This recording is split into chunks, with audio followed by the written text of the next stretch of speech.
eu fiz uma série de vídeos que eu chamei de Falando de Vinhos. Bom, agora iniciaremos o primeiro vídeo da série. Como vocês sabem, eu sou professor na área de economia e administração, mas hoje eu quero escrever aqui para falar para vocês sobre um assunto que eu não estou autorizado. Então eu escolhi falar sobre o vinho. E é bem básico, eu vou começar assim, um beabá e vamos avançando.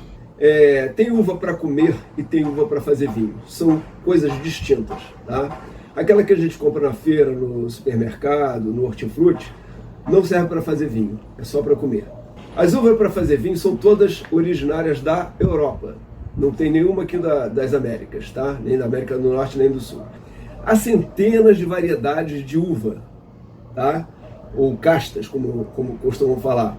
Cada uma com sua característica e pode ser usada uma, duas, três, pode ser juntas ou vinho feito de uma só. Quem decide isso é o enólogo. Bem, o enólogo é o profissional responsável por escolher o local onde vai ser plantada a uva, orienta, decide o momento da colheita, escolhe o vinho que será feito com uma uva, duas uvas ou três uvas, ou o que for. Enfim, é o responsável pelo que vai dentro da garrafa. O outro profissional também muito conhecido é o sommelier. Ele é o profissional que trabalha nos restaurantes e hotéis e decide qual vinho vai ser comprado, como ele vai ser guardado e faz o serviço junto ao cliente. Apresenta, prova, faz o serviço, né? E terceiro somos nós, né? Os enófilos. Somos os bebedores de vinho. Bem, amanhã a gente volta a conversar isso.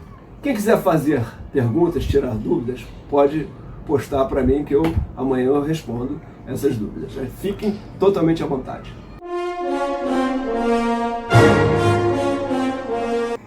Uma coisa que é pergunta básica é: qual é a melhor uva? Qual o melhor vinho que faz o melhor vinho? Todas as uvas são boas. O que vai?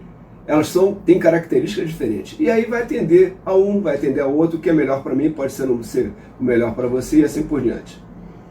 Uma outra coisa é como se faz o vinho tinto e o vinho branco. Bem, com uma uva, por exemplo, uma uva escura, uma uva preta, pode-se fazer o vinho tinto e também o vinho branco, né? O que dá cor ao vinho é a casca da uva. Então, para fazer o vinho tinto, deixa-se as cascas fermentar junto com aquele caldo, junto com aquele suco, que chama-se de mosto, até o vinho ficar vermelho, tinto. Para fazer o vinho branco, você separa, prensa e depois separa as cascas, tira as cascas fora. Pronto, vai sair o vinho branco. E o vinho rosé, como é que faz o vinho rosé? Prensa a uva, deixa as cascas ali, o enólogo é que vai definir o tempo necessário. Antes de começar a ficar vermelho, retira essas cascas, né? Pode ser um rosé clarinho, pode ser um rosé mais intenso, o enólogo que vai definir isso. Já o vinho feito de uvas brancas não tem essa preocupação de tirar as cascas, porque ela não vai tingir, né? Ela não vai dar cor. Basicamente, há 5 tipos de vinho, 5 tipos. O vinho espumante, o vinho branco, o vinho rosé, o tinto e o vinho de sobremesa. Agora, eu quero me deter um pouco mais sobre o processo de produção dos espumantes e dos vinhos de sobremesa, ok? Champanhe, prosecco, cava, espumante, é tudo a mesma coisa? Bem, vamos parar por aqui. Amanhã eu volto para explicar o método tradicional, ou champenoise, que é obrigatório para fazer o champanhe, e o método Charmat, os dois métodos que a gente precisa entender. E também falar um pouco do pouco conhecido, que é no Brasil pelo menos, que é o vinho de sobremesa. Mas se vocês provarem, uma coisa séria. Bom, amanhã eu volto com mais um capítulo para a continuidade desse nosso papo. Um abraço.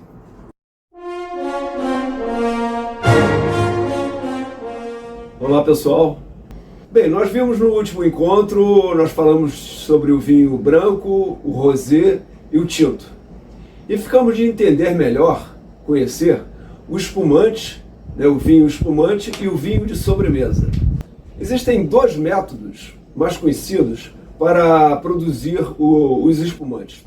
Um é o Charmat e o outro é o Champenoise. É quando o vinho vai sofrer a segunda fermentação. Na primeira fermentação ele fica assim, natural, sem borbulhas, né, tranquilo. Na segunda fermentação provocada pelo enólogo, ele recebe a espuma, as borbulhas, né, ou perlage, que dá o nome ao vinho. Vamos entender as diferenças entre os dois métodos. No método Charmat, essa segunda fermentação para provocar a espuma, ela é produzida dentro de grandes tanques de aço inox, para 20 mil litros, coisa enorme. Também chamado de autoclaves. O processo é mais rápido, econômico e fica um custo menor.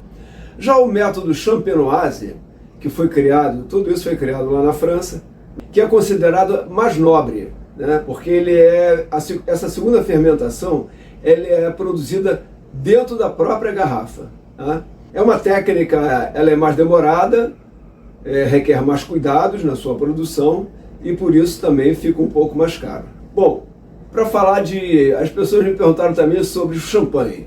Por que o champanhe só pode ser produzido na França e na região de Champagne, não sei o quê? Olha, isso não é uma invenção dos franceses. Os portugueses criaram o vinho do Porto e fizeram a região demarcada. Ou seja, só dentro daquela região pode se produzir essa espécie de vinho. E foi oficializada, foi criada por lei em 1756. O champanhe só foi registrado como região demarcada, por lei e tal, em 1927. Ou seja, os portugueses saíram na frente. Bom, essa lei que estabelece as condições necessárias para você colocar o nome champanhe no rótulo, ela basicamente são vários detalhes que a lei especifica. Mas os três principais, mais conhecidos e que é realmente determinante para produzir o champanhe, são estar dentro daquela região demarcada de Champagne, na região de Champagne.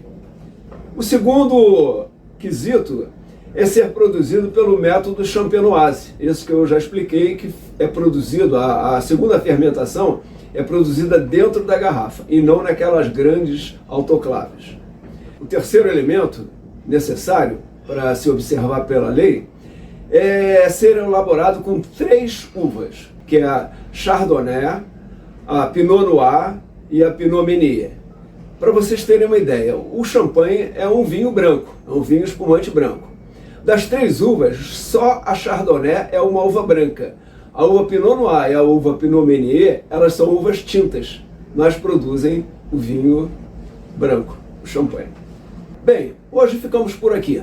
No próximo encontro nós vamos falar, vocês vão conhecer, eu vou explicar, o uso correto das taças, tanto no seu formato, vocês veem que o formato são diferentes, né? Como no manuseio. Então, até o próximo encontro. Um abraço.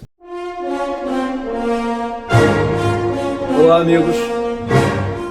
O encontro passado nós falamos sobre os espumantes, né? E hoje vamos falar sobre os vinhos de sobremesa. O vinho de sobremesa é pouco conhecido no Brasil, né? Nós não temos o hábito de tomar um vinho junto com a sobremesa.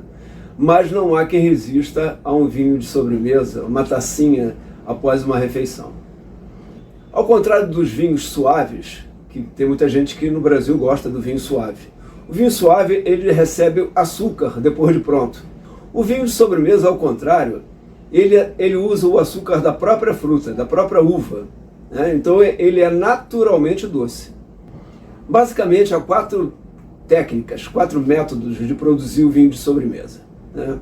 O primeiro deles, que difere dos outros, é o vinho fortificado.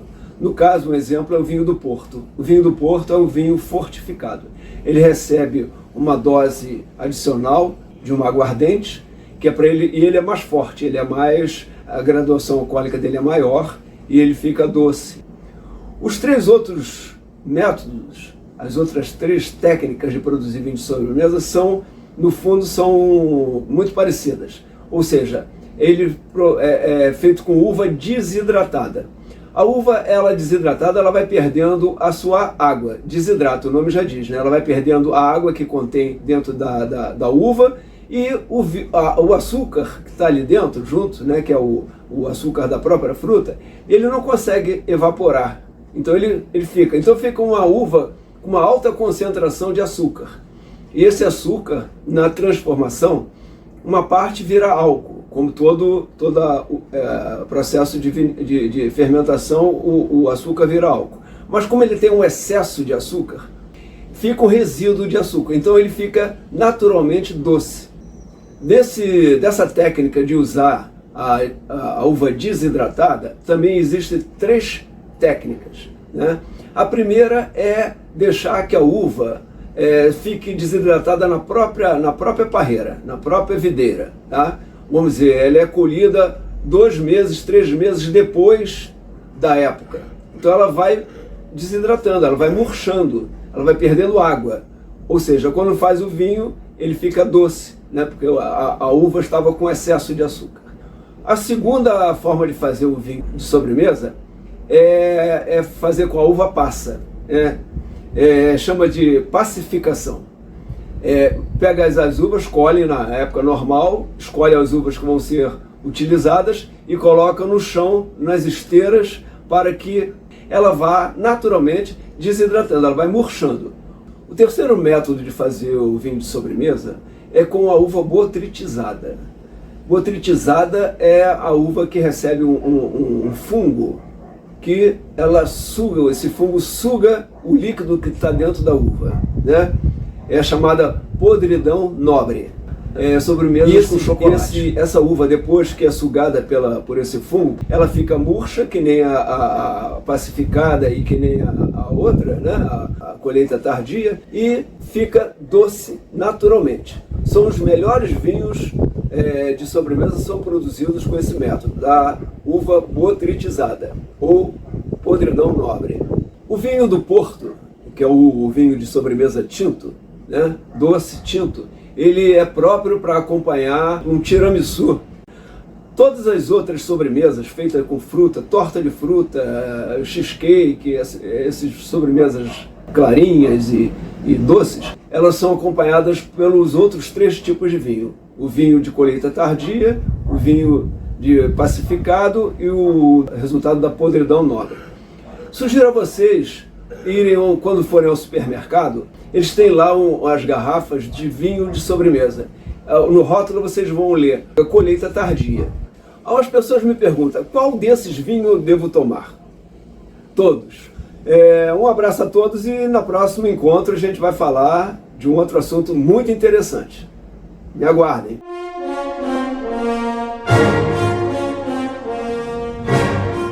Olá pessoal, esse é o nosso 5º e penúltimo encontro. Uma amiga me falou que ao invés de tomar espumante, ela gosta de tomar cidra. Mas eu expliquei que cidra não é vinho. Eu também gosto de cidra, uma cidra geladinha, é muito gostoso. Mas cidra não é vinho, a cidra é feita de maçã. E vinho é uma bebida feita exclusivamente de uva, ok? Então, continue tomando sua cidra, mas não pense que é vinho.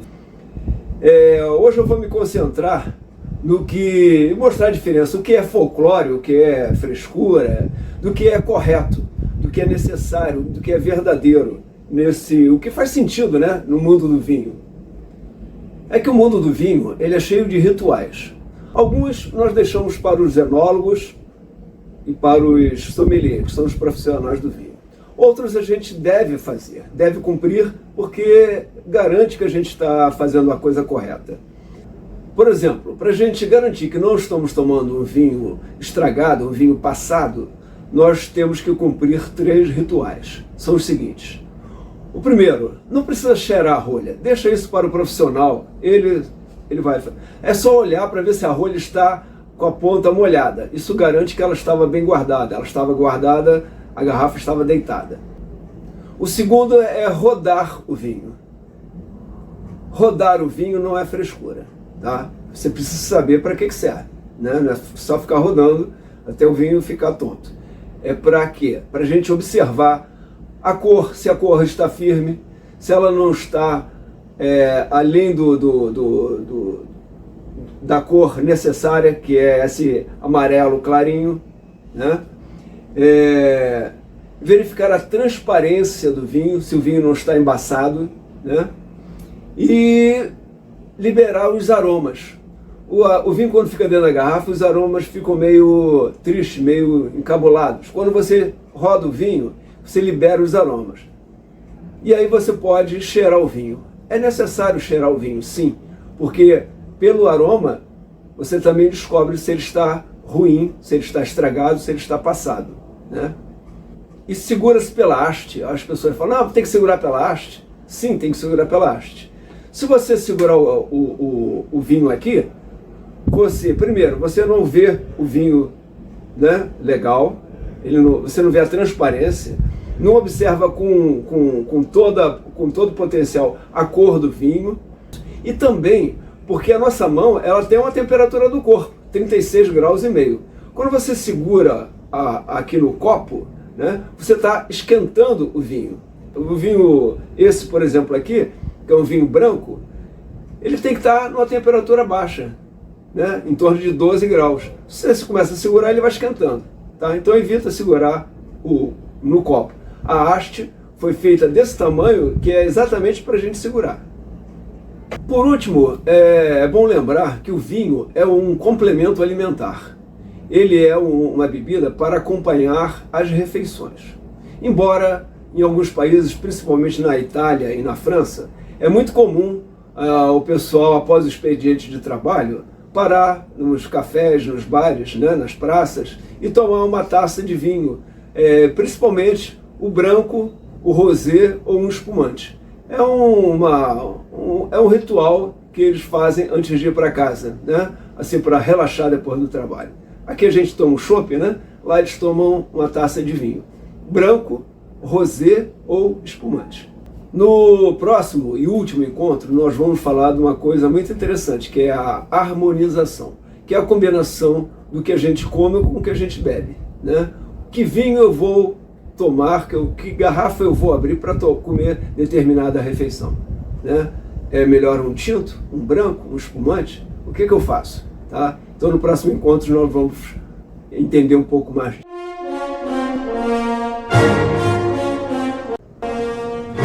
Olá, minhas amigas, meus caros amigos. Estamos chegando ao sexto e último encontro do nosso Falando de Vinhos. O tema de hoje é harmonização. Mas antes eu quero responder duas questões que me foram colocadas. A primeira é sobre vedação. Como se fecha o vinho? A tradicional é a rolha, né, feita de cortiça, daquela árvore lá que é muito comum em Portugal, o sobreiro. A outra forma de vedar o vinho, de fechar, é aquela tipo rolha sintética, silicone, borrachada, né? Outra forma é um tipo de rolha, só que ela é feita de aglomerado da cortiça. É tipo aquela madeira que é muito usada em construção civil. É um aglomerado. E por fim, a rosca, que tem sido muito usada para os vinhos mais assim, para o consumo do dia a dia. Esse aqui, por exemplo, olha. Outra coisa que eu comentei, mas esqueci de falar, é sobre o tipo de taça, né? Vocês veem aqui que tem duas taças bem diferentes. Uma mais alta, mais compridinha, e essa aqui mais bojuda. É uma tradição da França que o mundo adotou. Essa taça aqui é para tomar vinhos feitos na região de Borgonha. E a região de Borgonha usa essa garrafa, que é uma garrafa mais gorduchinha também, né? Você vê que ela é meio abaloada. Diferente dessa aqui, que é mais reta, né? mais comprida, né? Olha a diferença, né? Então essa aqui, a mais compridinha, é para usar é de Bordeaux, região de Bordeaux. Usa-se esse copo bordolês. A de Borgonha usa, que ela é mais gordinha, usa a taça também mais gordinha. Essa é uma tradição. Nada de mais você usar uma taça ou outra no dia a dia, não tem problema. Isso é um requinte, é um rigor que não é obrigado a seguir, tá certo? Então vamos ao que interessa. Harmonização. A harmonização é a arte de casar, de combinar, de harmonizar o vinho com a refeição. Afinal, na vida, o mais importante é manter o equilíbrio, a harmonia, não é isso? Então, com essas informações obtidas nesses nossos 6 encontros, você já vai estar pronto para não fazer feio numa refeição, né? Então, é muito simples. A gente pode combinar aquela máxima, né? Harmonizar vinho branco com carnes brancas, vinho tinto com carnes vermelhas. E aí você resolveu o teu problema. Ufa, né? Tranquilo. Mas se eu disser para vocês que numa refeição você pode acompanhar um prato de carnes brancas com vinho tinto, ou um prato de carne vermelha com um vinho branco, poxa, vocês vão dizer, pô, estava indo tão bem, agora vão me complicar a vida da gente. Mas é simples, eu explico. Não basta só a carne, a cor da carne. Isso é a coisa mais simples, né, para a gente não cometer nenhum erro. Mas é possível você comer um frango acompanhado de vinho tinto. Por que isso? Dependendo da forma como o frango é preparado, ou o peixe é preparado. Você pode pegar um franguinho inocente, incrementá-lo, botar muitos temperos, condimentos, levar ao forno, recheado, e aí ele vai ficar um prato complexo, né? Um prato sério. E aí ele vai exigir um vinho também um pouco mais encorpado. Aí você pode usar um vinho tinto jovem, né? Não precisa ser um vinho parrudo, não, um vinho tinto jovem que vai casar muito bem com esse prato de carne branca. Então, o importante, além da carne que você está comendo, da refeição, são os condimentos, a forma de preparo. Tudo isso vai influenciar, né? Vai tornar um prato insosso, ou vai tornar um prato elaborado, cheiroso, saboroso, né? Potente. Isso vai fazer toda a diferença, ok? Mas atenção, esses nossos encontros, esses nossos 6 encontros, serviram para dar uma visão geral, tá? Mas é uma visão superficial. Nós passamos por cima de muita coisa que, né, quem vai estudar um pouco mais a fundo, que é o que eu recomendo, né, você já tem uma noção geral, agora podem aprofundar um pouco mais, estudar, fazer um curso e tal. E, mais importante, beber vinho. Não adianta você ser um teórico do vinho e não pegar uma tacinha e beber. Eu sugiro que, diariamente, durante uma refeição, ou almoço e jantar, você pegue uma taça de vinho, uma tacinha de vinho e vá fazendo essa harmonização. Esse convívio da refeição e o vinho e a refeição. Você vai pegando a prática, né? Porque não basta a teoria. Você vai pegando a prática e aos poucos você vai gostando, vai se interessando mais e vai em frente, ok? Um grande abraço a todas e a todos.